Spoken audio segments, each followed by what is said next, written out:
নমস্কাৰ। আপোনালোকে দেখা পাইছে যে আমি যেতিয়া স্কুলত পঢ়িছোঁ তেতিয়া মোটামুটি 2000 চনৰ আগৰ কথা এইটো। আমি যেতিয়া সৰু আছিলোঁ তেতিয়া আমি নেতাই ধুবানীৰ ভৰিটো আমি তেতিয়া সৰুকালত আহি কিনে চাইছিলোঁ। মোটামুটি 30 বছৰ পিছত আকৌ আমাৰ ধুবুৰী নেতাই ধুবানী পাৰ্কৰ যিটো পাথৰ নদীৰ মাজমজিয়া, এই নদীৰ মাজমজিয়া নেতাই ধুবানীৰ ভৰিটো আকৌ ওলাইছে। আমি সবে বন্ধুবোৰ আমাৰ ধুবুৰী ৰাইজ বহুতে আমি আহিছোঁ, অহাৰ পিছত আমি চালোঁ।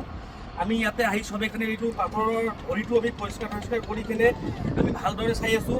এইটো পুৰা পাথৰৰ এইটো মানে যিটো ভৰি একদম ইমান ডাঙৰ ভৰি, এই ভৰিটো আমি চাই কিনে আজি বহুত মানে আমি নিজকে মানে গৰ্ব ফিল কৰিছোঁ যে আমি আকৌ আমাৰ ভাগ্যত ওলাইছে যে আমি প্ৰভু ভগৱানৰ নেতাই ধুবানী, যিজন নেতাই ধুবানী ইয়াত এটা ভৰি ৰাখি আৰু এটা গোৱালপাত ভৰি ৰাখি কিনে কাপোৰ ধুইছিলে।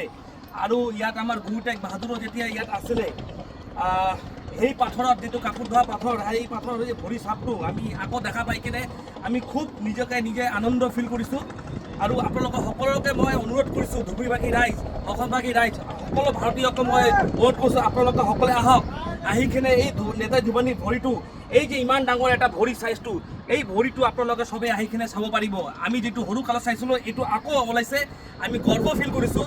কাৰণ আমাৰ যিজন নাও চালক আমি মামা কৰি মাতোঁ, এই মামাজনে যেতিয়া ইয়াত চোৱাৰ পিছত আমাক যেতিয়া ক'লে আমি নিজে আহি কিনে এইটো সৰু কালত চোৱাৰ বস্তুটো আকৌ আমি আহি কিনে পাই কিনে আমি গৰ্ব ফিল কৰি আছোঁ। আপোনালোকক সকলোকে অনুৰোধ কৰিছোঁ আপোনালোকে নিজে চকুতে আহি কিনে চাই কিনে ভৰিটো আপোনালোকে তেতিয়া এটা ভাল এটা ফিল কৰিব পাৰে।